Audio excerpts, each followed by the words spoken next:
گایز، چطورین؟ خوش اومدیم به ویدیو. من اهورابی هستم و امروز قراره یه دست مولتی بریم، ولی با یه چالش متفاوت که جلوتر بهتون میگم. اگر دوستان از من حمایت کنید، دکمه لایک و سابسکرایب رو بزنید و حتما بگید که من میبرم یا تیم حریف. خب از این چالش رو بهتون توضیح بدم. چالش اینه که من باید تیم ما باید 4-0 بشن.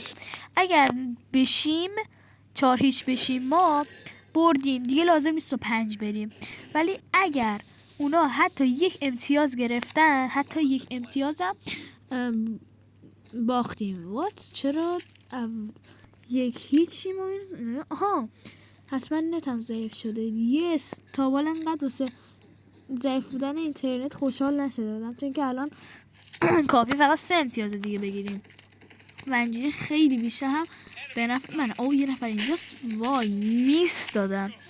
خب کاشی با این کشتش، آره کاشی با هم این اسپیرم میزدم اگر اشتباه نکنم و اون کیشون کوب و بردیم. یس چه اول کاری شدیم 2-0 و ببینیم دست سوممون همین اسنایپ رو برمیداریم. 2-1 و 0. برو بریم.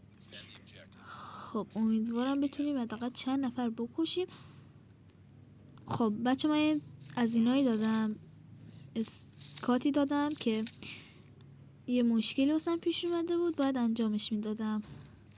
خب این دور و بر چرا هیچی نیست؟ او صدا رد پا میشنم، صدا رد پا یکی اونجاست.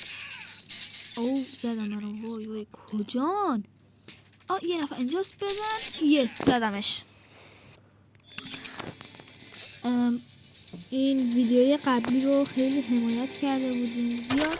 یه دونه لایک فعلا فقط خورده بود، ولی بازدیدان 21 نفر شده بود و یک دونه تا الان یک دونه بود، ولی خب همون یک دونه خیلی واسه ارزشمنده. خب چرا نمیاد؟ ببین این یکی رو بزنه بردیم. وات؟